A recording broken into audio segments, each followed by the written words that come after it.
NuubCast.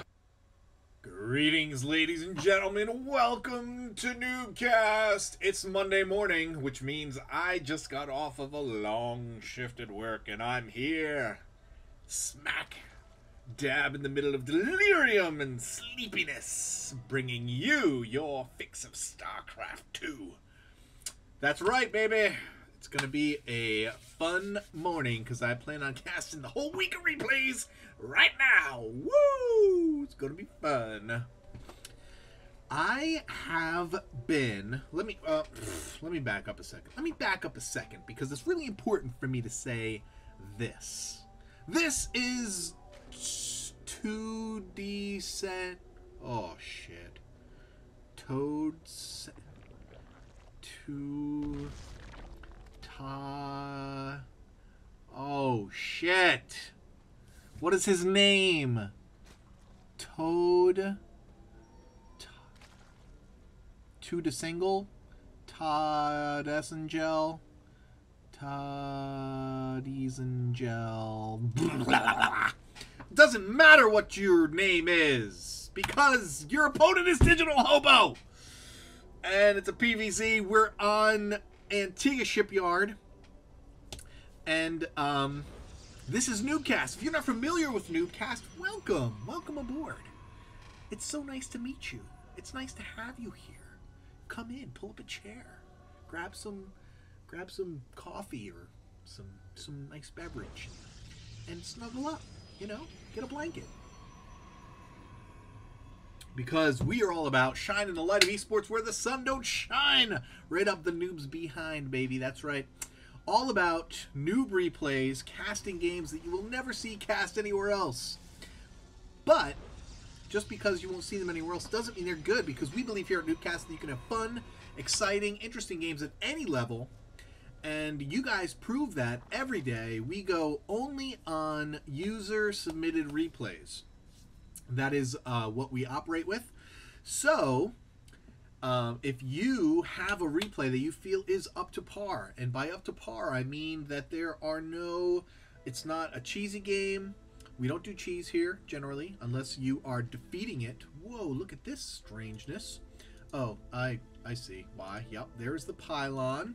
Digital Hobo wisely blocking the natural, and so Todd and Joel...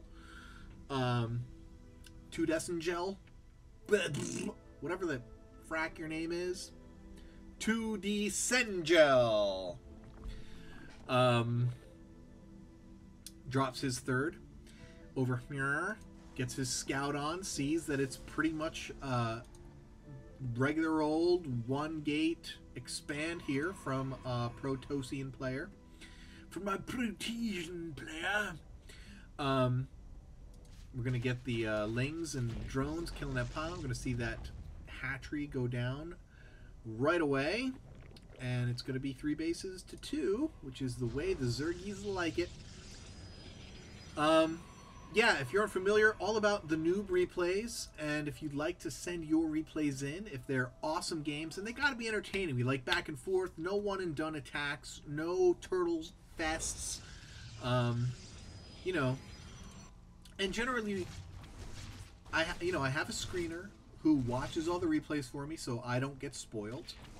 And he spoils me in the sense that he watches all the games for me, but he, he keeps me from knowing what's happening in the games, which makes casting more exciting. Usually, sometimes I'm pretty boring, but not all the time. And, so you want to make sure that your games are exciting. And so if you, you want to make sure you watch your replays. If you watch your replays, that is the way that you can guarantee that your game doesn't suck. And that you won't send me a bad game and waste my time or my screener's time. That's the best way to do it.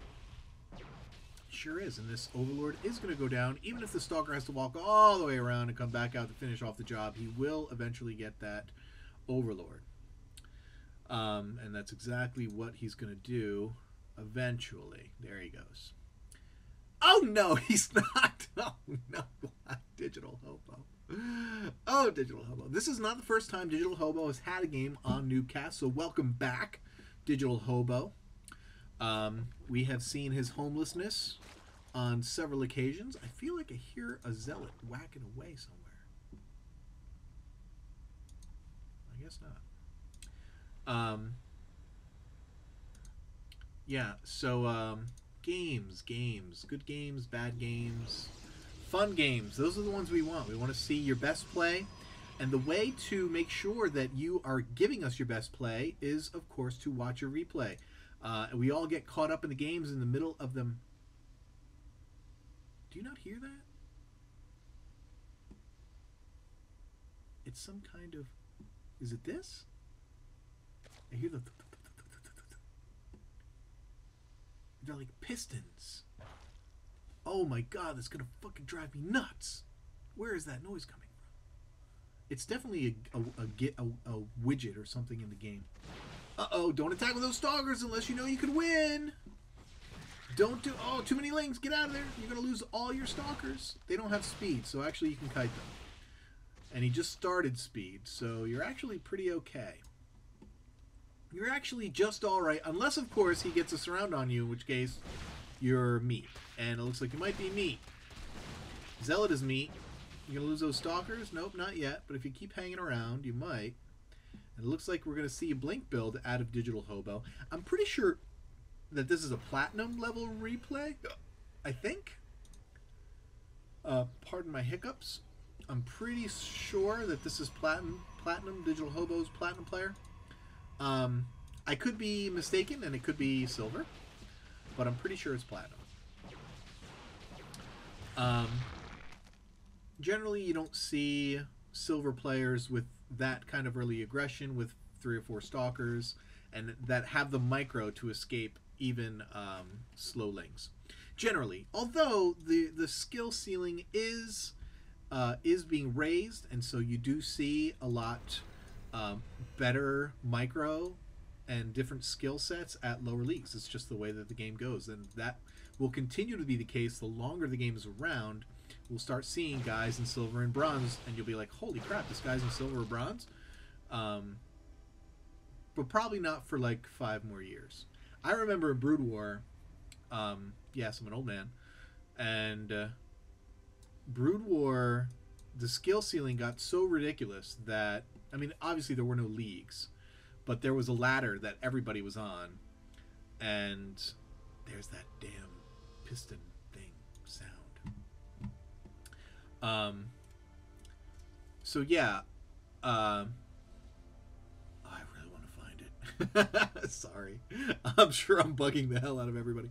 Third base going down for Digital Hobo. Not shy. Zerg content to sit back and let the Protoss expand and tech and do whatever he wants. He's getting Colossus. This is going to be bad for Zerg if he doesn't get out there and start taking care of business. It looks like that's what he wants to do. He wants to get in there and get control of this third base. But look at Digital Hobo with the nice wall off, putting up some cannons. Going to be able to take care of business. Anyway, I've been all over the place so far, and hopefully this is not the case with all of the games today, but I started talking about watching your replays to make sure that they're good before you send your game in. That's important, but I probably don't need to say too much more about that. Just make sure you send me good games, guys. Don't waste my time. Don't waste my screener's time. That's all. That's all. Here come the Stalkers. They do not have Blink is just get started. Wow, he's had this Twilight Council for ages, and he's just now getting Blink. Did he get Charge first and I missed it? No, he did not. Wow, he just waited a really long time. Okay, so maybe not Platinum. I don't know why I'm basing that on that particular thing, but it just seems like there would be more tech by now. And look at the Zerg player. Getting all ballsy. He's like, oh, you want to take a third? Well, I'm going to take a gold. You think you're cool? You think you're awesome? Watch me max out on freaking roaches. He is almost... Well, he's 150. which is a pretty big ball of wax. We've got our first Colossus out. He already has extended thermal lance. He's heading out. No zealots, which I don't really like. I like it to have a few zealots, even just a few to tank. He's got a couple of... yeah, you gotta get this taken care of right away. Nice. Forces the cancel. And he's got the Observer out with the army. Going to be able to get back a lot of this creep. And look at this with the Warp Prism and the Zealot drop. We got Infestors out here. And the Zealots chasing the Infestors and running right into the army instead of staying back and getting the worker kills. And now Protoss is in a choke. He's getting fungled. And the Protoss has a nice concave. He probably could have stayed there and done a lot of damage.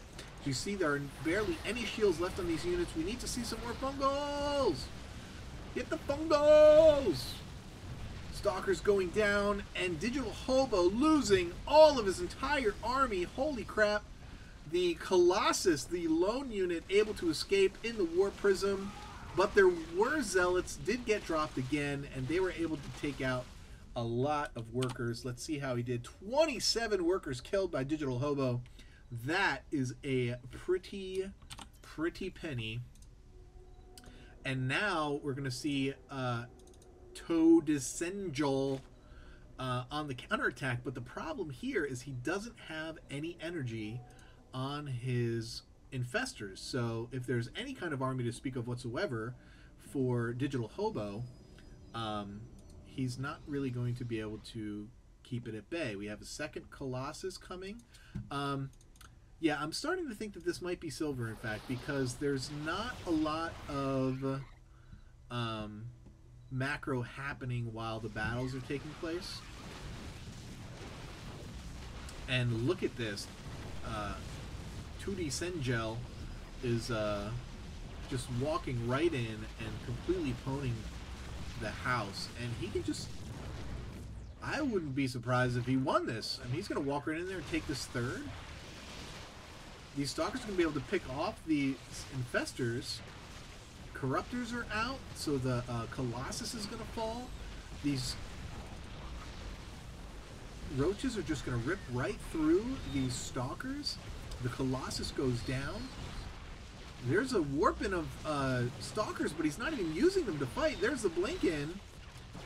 And just a huge trade here. Looks like Digital Hobo is going to clean this up, but man, that cost a lot for both players. And you can tell just with how high the money's getting and the lack of production here that neither player is really macroing while their army is fighting. So again, I'm going to say, I'm going to backpedal a little bit and say that this is probably in the silver gold level. Pardon my cough. Yeah, I just forgot. It really wasn't that long ago that I cast the last Digital Hobo game, so usually I'm pretty good at remembering these things. But I'm half asleep, so, you know, it's all good. Third base being reestablished here by Digital Hobo. He's got a Stalker force that is now 2-2 with Blink, and so should have a much better time here of keeping these units alive. And he probably, what he wants to do is get in and take out those Corruptors. As you can see, the Greater Spire is en route, as 3-3 is en route for Digital Hobo. And what's going on over here? We got Overseer going to come in, try and peek things out. Warp Prism going the other way is going to get spotted by this Overlord. And probably as much for scouting as anything else. We'll see if he does actually do some harass here when he gets there, but he's going to get seen by this Overlord as well. So the potential for him to actually do any damage is going to be pretty slim. Again, in direct vision here. And let's see, looking at the armies move across the middle. Oh, he's going to warp in Zealots right next to the Greater Spire. And if they're able to take that down, we'll see what's happening on the counterattack while we watch the health of the Greater Spire go down here at the bottom. And these Lings getting into the natural here, killing lots of workers. What do we got warped in here? The Greater Spire is gone, and they are now working on the hive, but here comes Two Descengel's army, and they're going to get cleaned up. But look at all of these lings going through. Are they going to get this Nexus? No, they are not. Now they're going to go up to the main, but there's not a whole lot there for them to take out. I guess they go after the Robo Bay, but they're not going after anything. They're just wasting time. Pretty bad decision-making there by Two Descengel, and now we got Corruptors up here killing nothing, and now they can't morph into Broodlords because the Greater Spire is gone. And wow, that is hard. He got one Broodlord out. He's like, oh, I gotta make a Broodlord. So he got one. But this is a lot of roaches, and they're gonna come in here and make a big mess of things. And the Stalker's just now coming out. 3-3, just now finishing. Dark Templar out. Are there any Overseers in the mix? No, there are not. These DTs will wreak havoc if they can get into the battle. And there they go, just absolutely stomping. The, wasted Infestors, absolutely wasted. And this is the problem.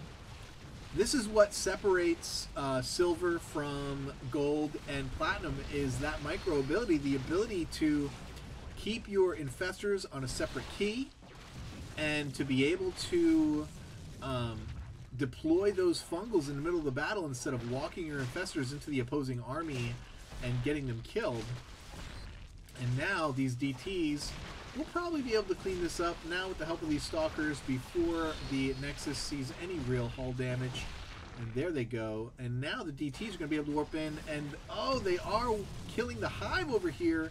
Corruptors take them down. Overseers, Overseer not in the position. And finally, no, still not even seeing it. Just moving the Overseer away from the DT. And now, oh my goodness. Two Descengel just in deep trouble. DTs all over the map, killing everything. And Two Descengel just not able to do anything right now. I think he finally got this one. But these DTs now finally going to get cleaned up. But, oh my goodness, way too little too late. And again, just you've heard the wasted Corruptor speech a bazillion times. Just a waste of supply sitting right there. And at this point, the Zerg player really can't do anything. He's basically producing off of 2 hatcheries, and that cannot keep up with... it's actually not a bad idea to just let the Corruptors die. He does his Spire just now finishing. It's going to be a long time before his Greater Spire is finished. He actually lost a lot of his production, so he's only on 6 gates. So he's actually not doing that great. Both players banking tons, the Zerg banking even more because he's just not been able to produce. And he's got a couple of hatches going down, trying to catch up, but I don't think there's any way he's going to be able to come back. DT's in the mix still. And I think we're going to see GG any second now. And this looked like it was going to be close, but then it just turned into stomp on the face. Hacker! Oh, good goodness. What a ridiculous thing to say. Ridiculous. Hacker? Why? Because you can't see his DTs? I don't think so. Anyway, that was a good game. Got a little one-sided at the end. But let me say this because, you know, I repeatedly tell people don't send me one-sided games. This was not what I would consider a one-sided game. This was very even, back and forth until about 5 minutes left of the game when those DTs came on the scene, absolutely obliterated anything, and then it was kind of, the end of it was a walkover. But that's not a one-sided game. A one-sided game is when you have a 25, 26-minute game, which this was, and at 15 minutes, you've got a 50-food lead that you never relinquish. That's one-sided, and you completely walk over, raffle stomp your opponent. Those games are not fun to watch. You know, and Turtle Fest like that, you know, not cool. Anyway, I will be having a general reintroduction of the channel for the network, for the Coconut Network that I'll be joining. with Gary the Coconut and some other amateur casters. So feel free to check Gary out. I've put a link to Gary and the network on the page if you are curious. And as always, appreciate all of your support and the love that you send my way. It is much appreciated. Thanks, guys. Stay tuned. We got more coming, and maybe I'll sing a cast today. Who knows? Who knows? We'll see. Keep climbing that ladder. Peace. Oh, let me know if sound issues are okay. Woohoo!